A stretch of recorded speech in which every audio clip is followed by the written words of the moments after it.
Hello mga Marikoy, another day, another mini vlog tayo.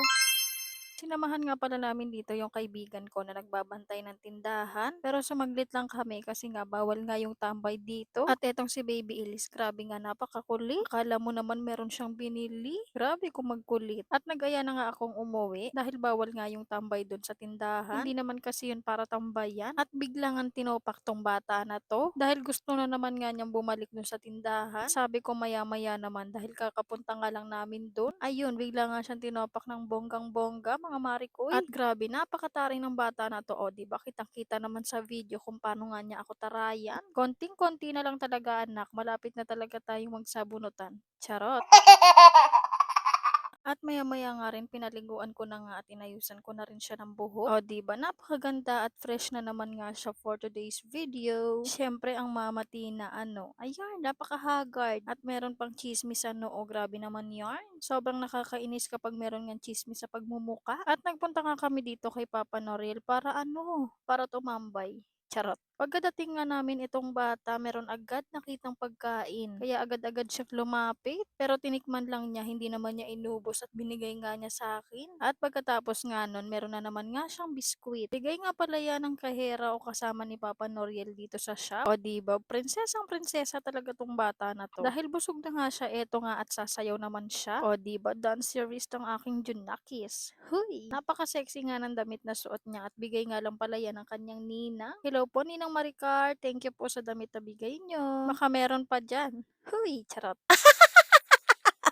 Napagod nga yata siya sa kakasayaw kaya eto biglang tumahimik. O di ba napakaseryoso ng muka. Habang nandito nga kami nakatambay sa shop, inabutan nga kami ng ulan. Hindi naman ganun kalakas pero ayan, umulan nga bigla. Inabutan na kami ng hapon dito at hindi pa rin tumigil yung ulan. At buti na nga lang tumigil na yung ulan kaya eto nakauwi na nga kami ni Baby Elise. Siyempre nilinisan ko na rin siya para nga mamaya ay matutulog na lang siya. Siyempre eto ako at hindi pa nakakapaglinis ng aking katawan. At ayan ang aking tigyawat kumakaway sa inyo.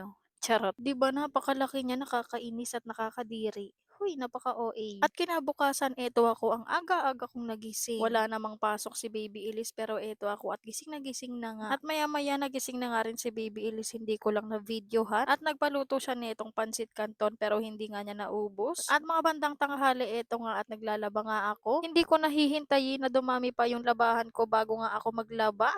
Hoy, charot. Eto nga ang itsura ng naglalaba, napakahagard. Siyempre napalikuan ko na rin si Baby Elise ng mga oras na yarn. At grabe, akala ko iisa lang yung tigyawat ko pero ayan nadagdagan siya Grabe, naiinis na talaga ako. Pwede bang tanggalin yung muka? Charot. Habang naglalaba nga ako, eto nga at meron akong pinapanood. At pagkasilip ko kay Baby Elisa, yan nakatulog na nga siya ng siya lang. Kagabi rin, ganyan nga siya, nakatulog nga siya ng siya lang. Grabe, napaka-cute kahit tulog na tulog. Sana all cute pa rin kahit tulog. Ako kasi hindi na nga cute, tulo palaway.